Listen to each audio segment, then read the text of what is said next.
What's going on, everybody? Hope you're all having a fantastic day. Now, ladies and gentlemen, the other day, the Splitgate 2 CEO actually came out over on Twitter with, as usual, a video call, something that you don't see ever with any other team out there. Usually it's like, a very corporate letter BS that you always have to read off. No. Not over here with Splitgate. The CEO always comes out, actually shows his face, and communicates with the community.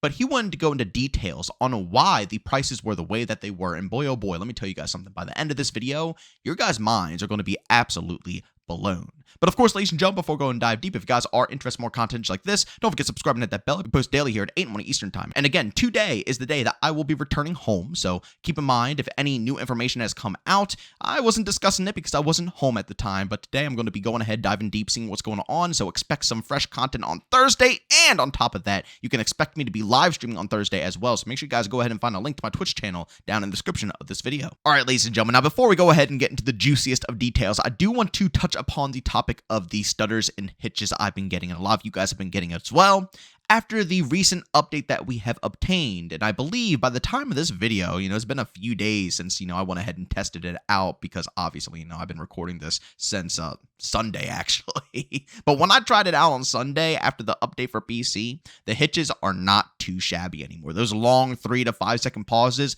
no longer there. So I am so incredibly thankful for the development team fixing that up because it makes the gameplay experience tremendously better.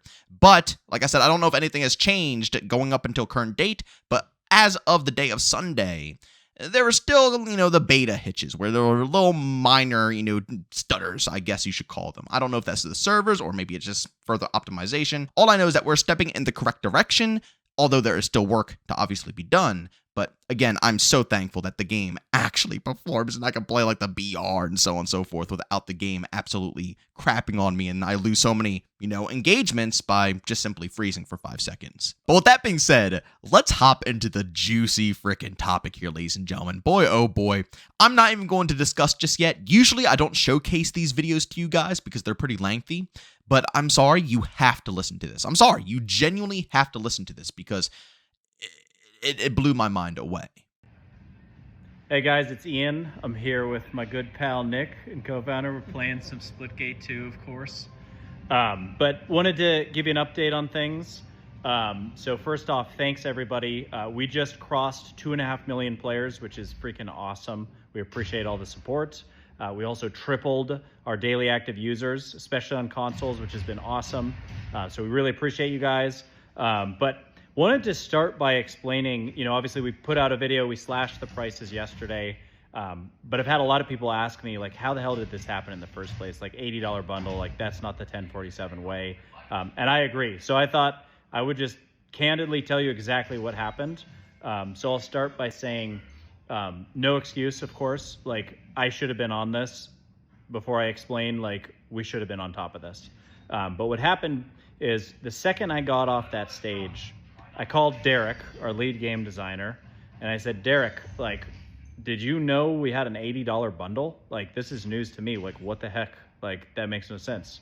And he didn't. And essentially what happened is our former head of monetization, who happened to come from Call of Duty, was with us for less than a year and was very aggressive on the pricing. And so actually prior to his departure, we actually originally had founders packs at $100.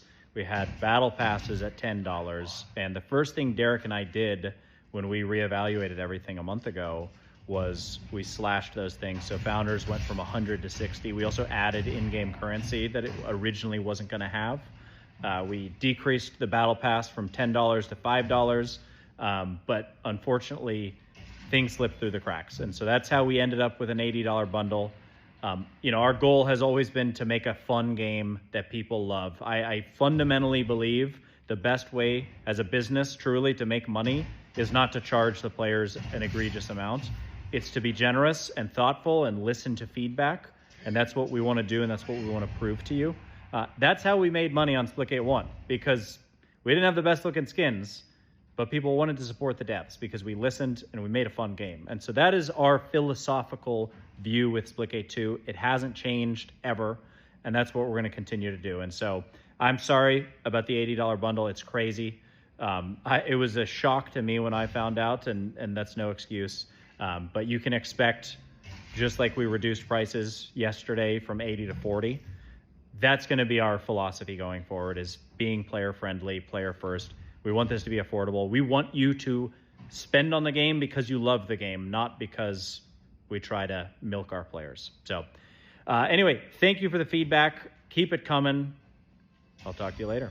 Ladies and gentlemen, first and foremost, I have to say this. I say it so much, but I mean, my goodness, if I don't keep ramming this into the videos and ramming it into people's, heads with saying it so frequently, then I swear we aren't going to hold the standard to, other developers in the scene. How refreshing is it to see the developers, and, forget about the developers, the CEOs of this game playing their own game, enjoying their own game, being good at their own game.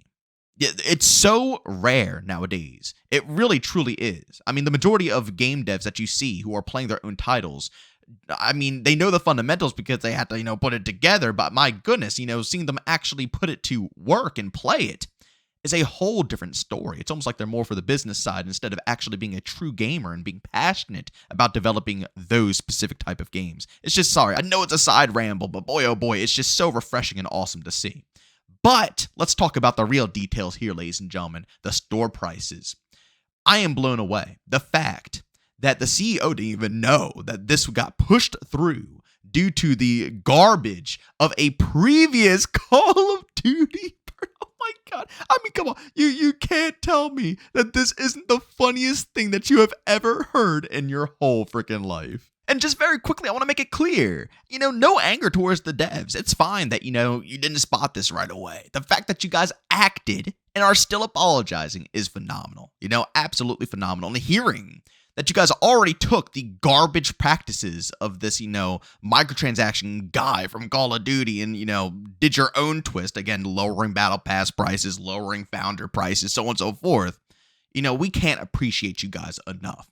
But I'm sorry, like I said, just hearing that these prices were due to a monetization dude from Activision, I guess Call of Duty, and they were literally willing to put the price of these bundles to $100+ to go ahead and obtain these things is absolutely absurd. What, 150 is what we, average it out to be? No freaking wonder. We see in Call of Duty nowadays, a full paid game, keep in mind, so many different bundles that are stupidly priced for a full paid product. On top of selling us extra, passes. You don't just buy the battle pass, you can also get the black cell pass. But guess what? For the black cell pass, you can't use your COD points that you accumulated through the other passes. No, you must physically put $30 of your hard-earned money into the game to obtain the black cell pass. So it's not like the battle pass, like I said, where you can recycle and buy it again. No, not even close. Or it's not like you purchase a store bundle and you get extra COD points from that bundle and then you can use it towards the black cell pass. No, you must have $30 on you on your credit card or on your bank card, and you got to put it in order to obtain that. So again, a pass. You have pricey bundles. You have extra battle passes that you have to pay a premium. And they started introducing paid events. So the events that we're getting, you have to pay on top of it to get access to the premium content. Guys, this is all stuff that I'm naming for a full paid product. No wonder Call of Duty is pointing in that direction. That is what they think is healthy for an overall game. But are they wrong? Because Call of Duty makes billions every year. Do they not? Yeah, players are pissed. Yeah, they're angry. Yeah, people are leaving 24/7. But the ones who stick around sink all of their money into the Call of Duty store. So it must work, but is it consumer friendly? Is it the right thing to do? No, it's not. And to hear that guy is out of 1047 now is the best news I've ever heard. And you could just see, once again, the passion of these developers that this game is for the people. It's for gamers who just want to simply have a game without garbage shoved in your face every 5 seconds. And just like the CEO said, if you go ahead and respect your audience, they will respect you back, and they will go into that store. You don't have to shove the store in people's face for them to enter. You don't got to do that. Literally, people will gravitate towards there if they feel respected with the game and they enjoy the quality of the product. But one last time before I go ahead and let you guys go here from this video, I want to thank each and every one of the devs for seriously putting in that extra oomph to this game and listening to the community. Again, the hitch problem, for example, wasn't with everybody. Do you know how other teams handle things like that? Do you know how other teams prioritize problems within the game? This issue would have lasted in Call of Duty probably for the whole year. It's still going on Season 4 with Black Ops 6. And they went right to us, easy access to discuss anything with the developers. And they're right on it. Already pretty much resolved. And again, not completely done. We still get hitches, but we're going in the correct direction. I can play the game. This is why I stopped playing COD, because it doesn't get fixed. It got fixed, so guess what? I can continue playing. Oh my goodness. Who would have ever imagined such an amazing concept? Thank you again to the devs for putting in that work. And to the CEOs, the leads of this game at 1047, thank you for giving a shit about us. And when something like that happens, you don't push through.